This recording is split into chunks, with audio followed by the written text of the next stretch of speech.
Hi, my name's Eric Roston. I'm a climate reporter here at Bloomberg Green, which is Bloomberg News's global news unit focused on climate change. I'm here today with Sonia Hernandez, who is Vice President for Sustainable Development and ESG at the National Bank of Canada, and Aldo Romani, who is Head of Sustainable Finance at the European Investment Bank. This has been a bewildering time to focus on climate disclosure because there's so much going on in the United States, in Canada, in Europe, and beyond. And I wanted to tee up today's discussion with just like a couple quick facts. One is in a report released by the global nonprofit CDP, which tracks corporate disclosures on climate change. Earlier this month, they found that Canadian companies ranked bottom among G7 countries in the number of climate targets that their companies have. Another thing to start off the call here is an acknowledgement of the relationship, longstanding, obviously, between Canada and the United States in the effect that new SEC regulations on climate disclosure may have on Canadian companies, whether they're also listed here or not. So acknowledging that you may not have seen the CDP report, don't feel necessary to weigh in on that fact if you don't want to, but help us get started here.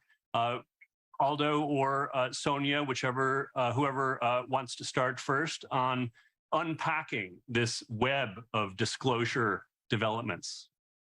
I think it's the new regulation related to SEC will naturally impact the Canadian company, like you said, because some of them do business in both sides.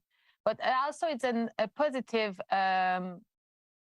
impact because that will help everybody, the quality and availability of data. It will also allow a better measurement and following of the impact of the different targets that people put in place, and also make sure that investors have data available to make good decisions, and also banking institutions that themselves commit to net zero. So that will allow us to have better data. So for me, it's a good sign.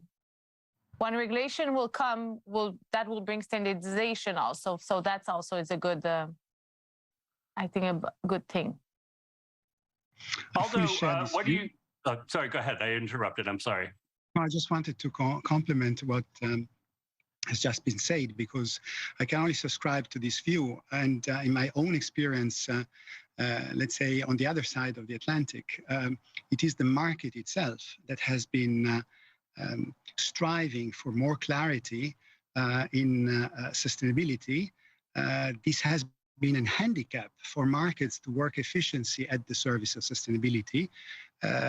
In order to have this efficiency, you need to objectively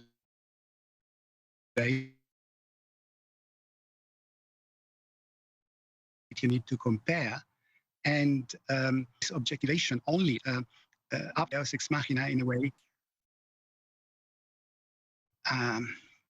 in some way defines the rules of the game, so that you have fair competition and you have effectiveness in the action of markets on the real economy. Aldo, can you give us a little bit of insight into the development of the EU taxonomy, what it is, how far along it is, and what lessons may be learned from that experience in Canada or other countries developing their own policies now? Well, the whole story begins in 2016 when the G20 Green Finance Synthesis Report highlighted that lack of clarity with regard to green finance hampers investor decisions. So what is the way forward? Is a one-size-fits-all approach possible? Definitely not. But is it possible to move in the right direction? Yes, it is. You have to agree on certain internationally comparable indicators that permit investors and issuers to compare and let interface their preferences in a better way. So this is the principle that has been taken on board by the European Commission, that in that year decided to intervene, highlighting that it would do so in the context of measures directed to foster the capital market union in the EU.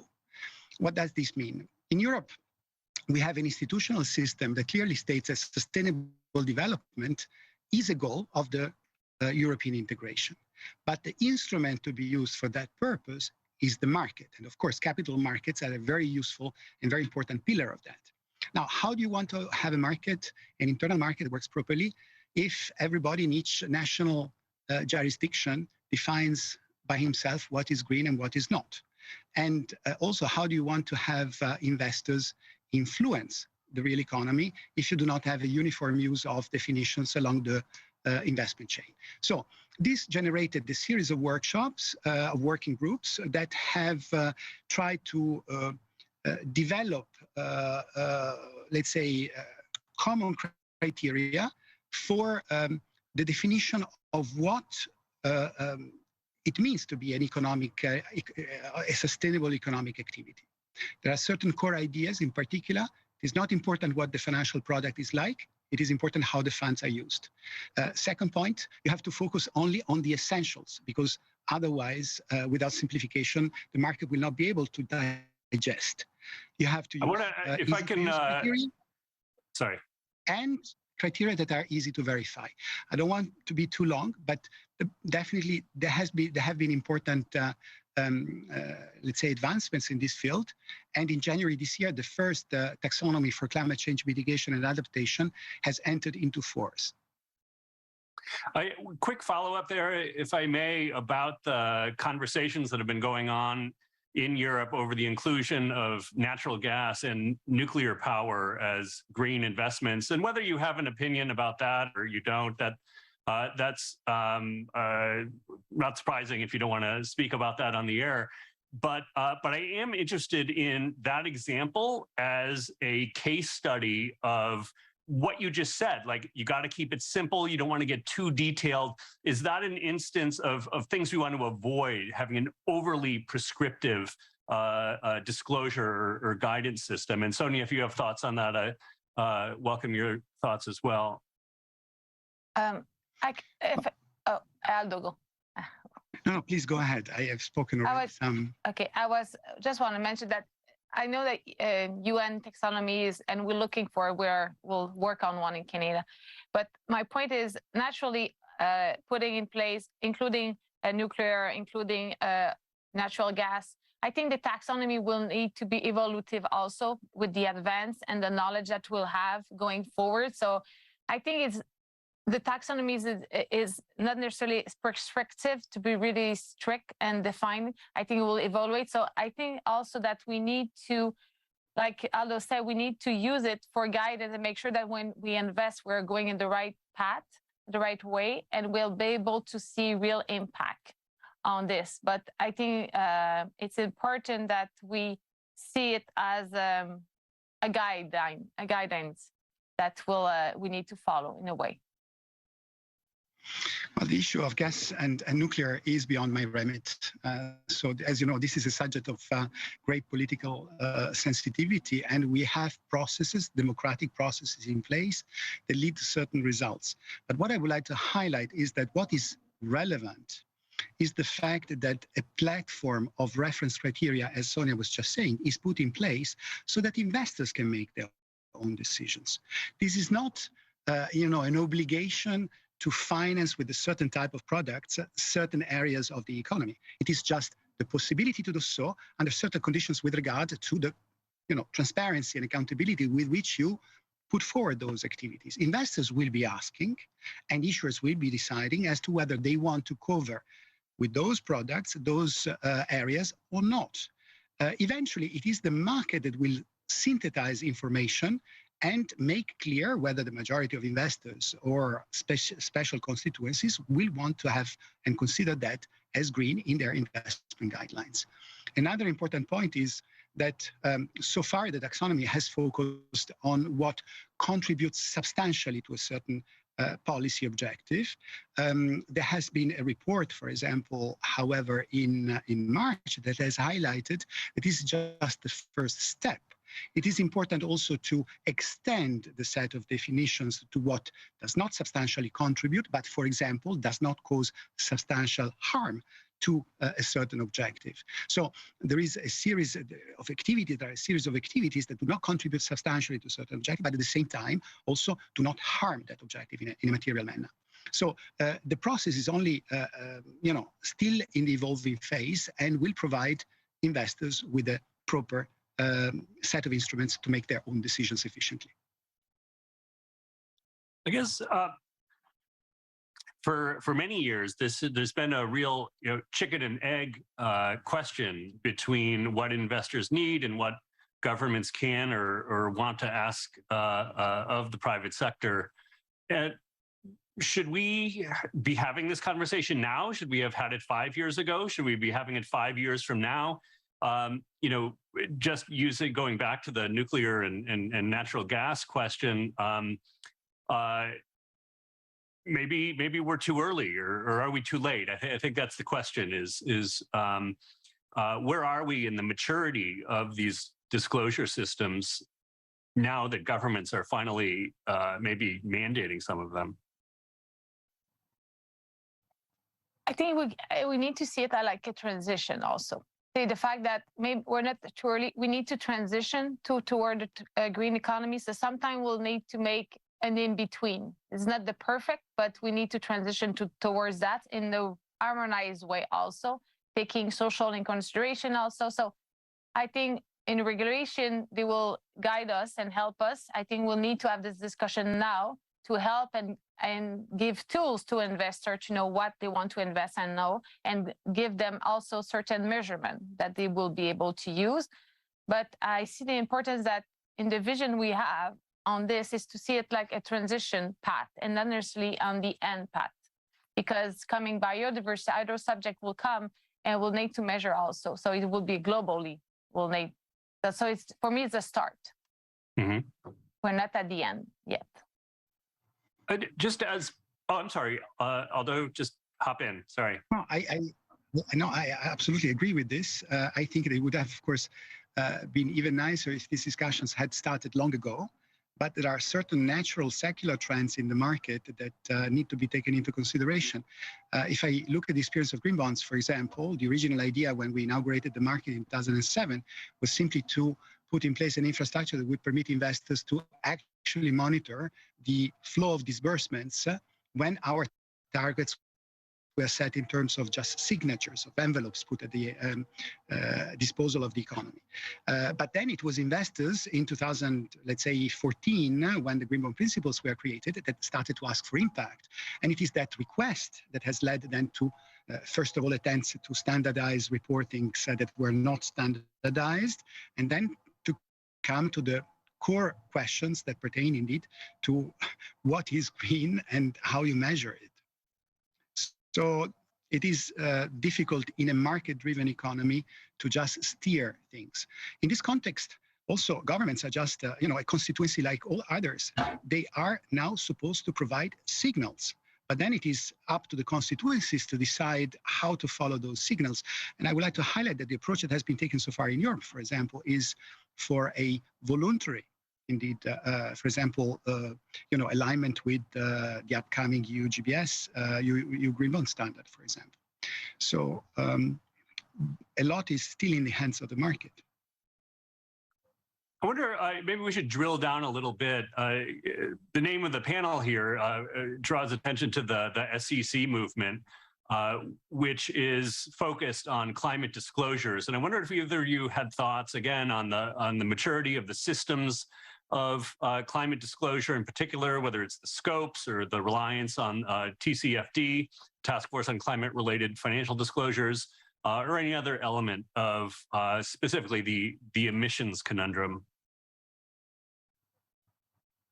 I think for me, that starting with scope 1, scope 2 is a good thing, because this is the base, and also will provide like supplier change, because the scope 3, you need the people scope 1 and scope 2, so it's a chain. So I think starting by scope 1 and scope 2 will be easier for businesses to calculate their scope 1 and 2, because they have normally direct control of it. Scope 3 will be remaining a challenge, but Scope 3 is still important because in the fact, this is how you start to have a dialogue with also your supplier and see how that impact you. So that would be nice.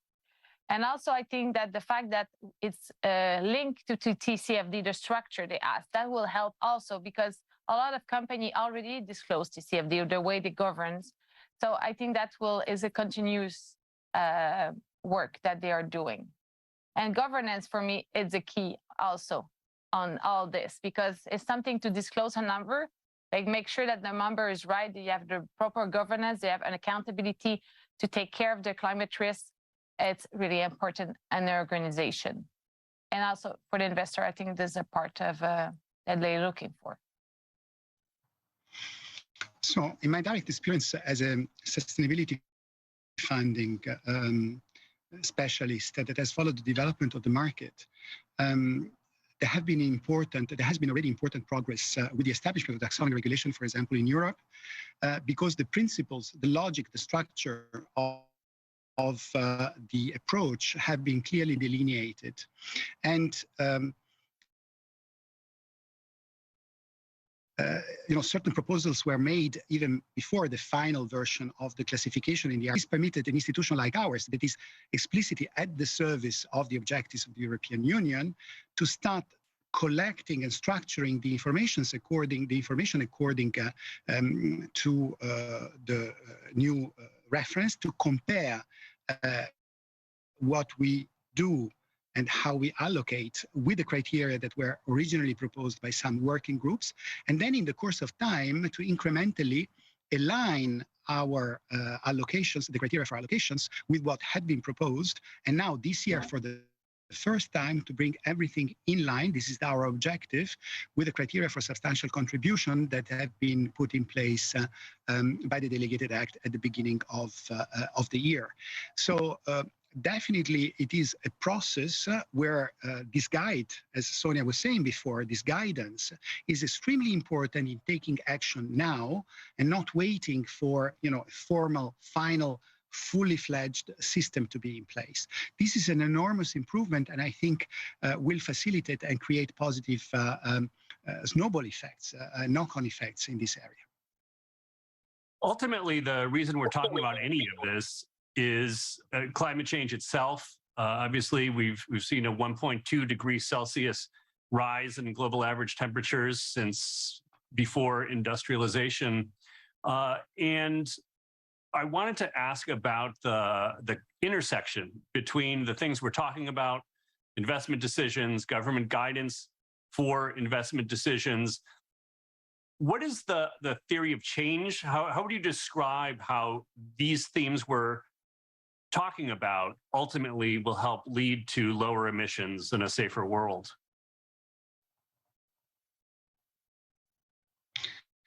Well, one aspect I have direct experience of is that by putting in place, a platform of regulation that is indeed conceived as rules of the game that have relevance and have, by the way, direct application, for example, at national level in Europe, because since the European Commission is in charge of competition, it has been able to use this instrument of regulation that does not require further legislation at national level to become effective, has created a platform that a number of people from within each organization can take as a reference to take initiative. I think this is the most important point from a micro perspective. You change organizations, you change ways to work only if you have a critical mass of people that can take this kind of platform as a reference for their own initiative based on their own knowledge of the organization. So this is not something that comes from outside, but empowers people from within. And I think this is the most relevant and hopefully effective way to take things forward. And I would just add, I agree totally. I think what we can measure, we can see the impact. So if the fact that we'll be able to use the same framework where we make that company comparable, but also the fact that we measure, we'll be able to see if we have real, if example, the initiative they're put in place, do have real impact? We see really an impact on the degrees of the temperature or limitation. So I think that will help also to pinpoint maybe the focus on some area that we need maybe to do a little bit more than some others. and maybe more focus our actions also.